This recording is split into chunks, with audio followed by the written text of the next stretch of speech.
Calaroga Shark Media.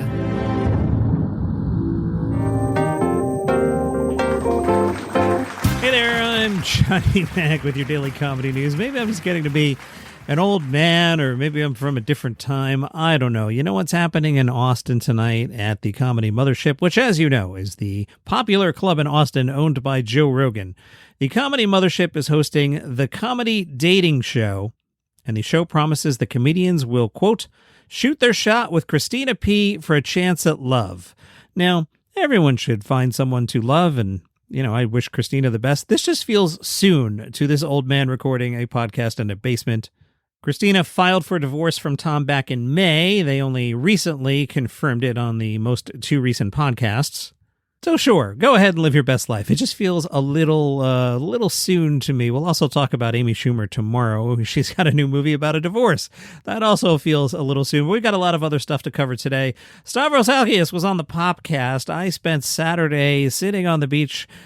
Saturday was one of the all-time great beach days. It was like 79, super sunny, super dry. The ocean was as warm as it ever is going to get in the New Jersey area, and it was wonderful. And I listened to podcasts and the Popcast, and Stavros started talking about one of my favorite topics, the Riyadh Comedy Festival. Edits here for pacing, and quite many edits for language, and this is somewhat a long clip, but here's Stavros Halikis. Taking the money, I kind of understood. And not understood, but I could see a way where these people that don't really think about, they get a lot of these. And look, let's be honest, when you're at the top, you think that's the most evil place some of these guys have performed. You don't think they've done private corporate for Northrop Grumman, but they, you know what I mean? Like, and by the way, on record, I would never do any of that. But I think when you're at the highest levels, you start to get a little comfortable with pure evil, because that's where all the money leads, right? Anyone who's successful, it's like you can't wash your hands of this if you exist in this society. And the more successful you get, the closer you get to whoever the Illuminati is, right? Like, and so I think I could see how it just becomes normalized. It doesn't make me doubt myself at all, because I know it was wrong to do that. I don't care what those counter arguments are. And I've heard people like, well, we're bringing freedom. And it's like, no, it's like, and they're like, well, we're evil. It's like, yeah, America is where our foreign policy since World War II has been ruining the world. I mean, there's no way to look at it any other way, in my opinion. But I'm just saying, like, yes, that I see their point where, well, you perform in America, but it's like, but I'm not performing for Donald Trump and his kids. You know what I mean? Like, I'm not like. And the criticism is that it's culture washing, that it allows them to launder their It would be like doing an ICE benefit. You know what I mean? It's like I get that there's good people in Saudi Arabia. I understand that. And I understand that there's people that want them to love comedy. Right. Yeah. And I want that. But it's like, I don't want them. By the way, how many of those people were there really is another question I have. My guess is it's probably the upper class. But again, I don't know. That's pure conjecture. Mm-hmm. I would love it if there was a public, like a work, like free for the people of. Yeah. And this idea that you could say, no, you couldn't say what you want. You tell me you could say whatever. The Saudi king was more lax than like. Right. Like, This was Chappelle's argument. This was Chappelle's bit about it. He was like, actually, I had more freedom there than I do. That's here, not true. Where I can't be anti-Israel. There's no way that's true. Theo Von is getting critical of the President of the United States. On the This Past Weekend podcast, Theo Von asked, why are we putting our troops there being Iran? It doesn't seem like we have a real interest. I know there's rumors of weapons of mass destruction again. There's rumors of nuclear weapons held by Iran. But I think a lot of people feel like we've fallen for that trap before in Iraq and Kuwait. It could just be the same sort of fool's errand again. Theo Von then added, and you can send your letters to Theo Von. Also, Trump, our president, said that we would not go to war with Iran. It seems that Theo Von has noticed that sometimes the president says something and doesn't follow through. For example, remember when gas was going to be $2.50 a week ago Monday? Yeah, that didn't quite happen. Von was interviewing geopolitics expert Zequin Zheng, which, I don't know, just makes me feel like maybe Theo was out of his depth here. Mr. Zheng said everyone's looking at Donald Trump. It's like the war's lost already. Just make peace with Iran. Just get out of there. And what Trump is doing, he's doing taco. If you're not familiar with this, some people say TACO means Trump always chickens out. Mr. Zheng continued saying, like, one day he's like, we're going to end your civilization. And the other day he's like, let's make peace, guys. Let's just be friends. And the next day he's like, no, I'm going to nuke you now. Next day he's like, oh, you know what? I didn't really mean that. It's just weird. Theo Von said the war feels pointless and bizarre. Continuing our theme of maybe, perhaps, possibly comedians are not the sharpest people out there. Like, it's possible they're not the most well-educated people, the most knowledgeable people. Chelsea Handler was upset. Chelsea, no, not this time about Joe Rogan making $82 million. Chelsea was on Kara Swisher's podcast, which isn't exactly a podcast for the regular people. If you've ever listened to Kara might be a little out of touch with the regular people, but I digress. Chelsea Handler shared her concerns about Attorney General Todd Blanche. Chelsea's concern is that Attorney General Todd Blanche might overturn Roe versus Wade. Now, here's the thing. Roe versus Wade was overturned by the Supreme Court in 2022. Chelsea Handler said about Attorney General Todd Blanche, "We're going to get Todd Blanche. He's going to be confirmed, and he's going to overturn Roe versus Wade. We're all sitting around, all these men who have these powerful platforms are sitting around and watching this happen to women, to communities that you could instead be supporting. You don't have to, turn over a whole new leaf. It's just about being a decent human being." Well, here's the thing about all that. The Supreme Court overturned Roe versus Wade in 2022. It was a big deal. You know how much of a big deal it was? Chelsea Handler was filling in for Jimmy Kimmel and talked about it. As I said, comedians might not be the smartest people. We are political today, Johnny Mac. I know. Bill Maher on his program argued that immigrants must assimilate to American culture and accept certain fundamental values like gay rights, women's equality, and free speech, saying those principles are, quote, not white values, unquote, but liberal ones. Continuing to quote Bill Maher, he said, "If you want the American dream, you have to take the American values."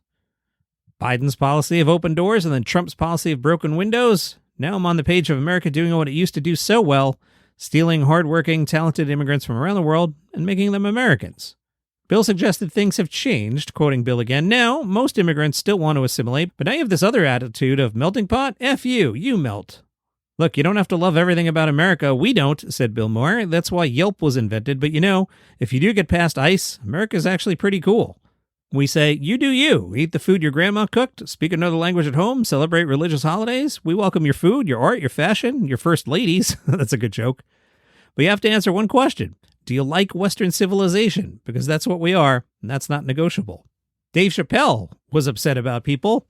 I think Dave needs to start reading the contracts when he does shows, because this is not the first time Dave Chappelle has been upset about a curfew. Sometimes you play a venue and there's a curfew, Dave. You should know this because I feel like once a summer there's a story like this. Dave was one of the attendees at Lauryn Hill's Diaspora Calling Festival in England, where the headlining set from the Fugees was cut short by producers after an hour. Dave Chappelle was upset that Lauryn Hill's microphone was disabled as they were attempting to address the crowd in regard to the noise ordinance. Quoting Dave Chappelle, "You're effing up history. You turned the mic off on Martin Luther King. Man, you all effed up. I'll never forget this. Tell them, whoever's in charge." At the end of the show, a message appeared on the screen reading, "Thank you, everyone. We're sorry for the abrupt finish. As part of our license, we are legally required to finish the show at 11 p.m. and cannot continue beyond this time." On social media, Hill said, "To the surprise guests who came ready to rock with us but didn't get their moment because we hit curfew, we're going to have to do this again and make sure the audience gets all that we had planned for them." To me, and I wasn't there, it sounds like is there what's the opposite of a curfew? Are you allowed to start earlier? It just feels like this was just misproduced. You know how long-ish your set's going to be. Back time from there. Maybe don't take the stage at 10 o'clock and be surprised when you can only do an hour. And Dave Chappelle, calm down, dude. Just calm down. Congratulations to MAGA comedian Nate Bargatze. He has set a Guinness World Record. What's it for, John?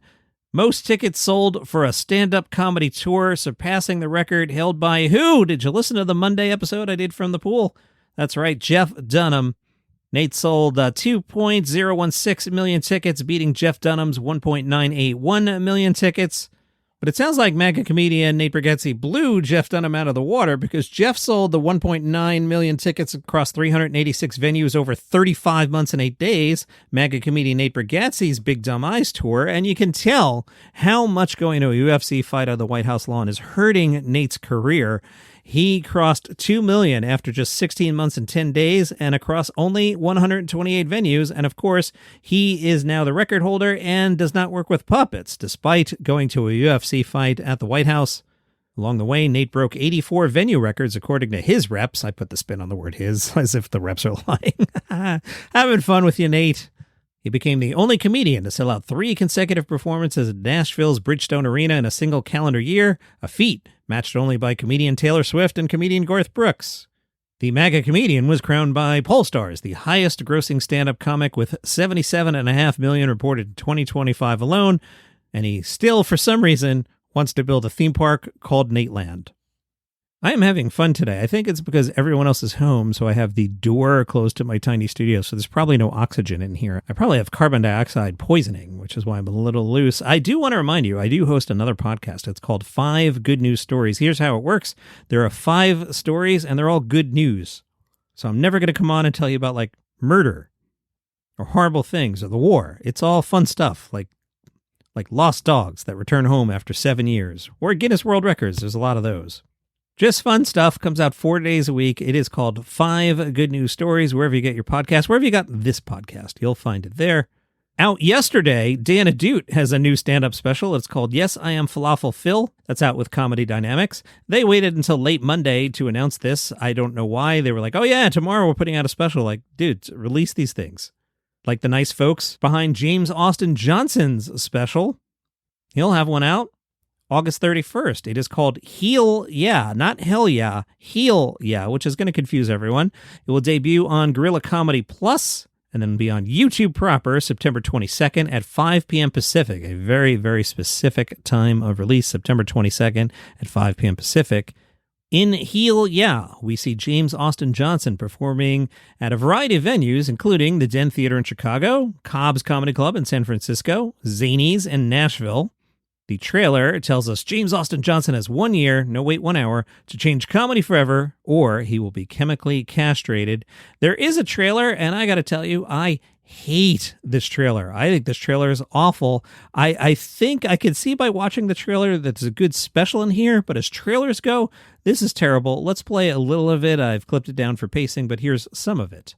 You ever been playing a video game and your guy gets into some fire? Okay, so this is a video game guy burning alive.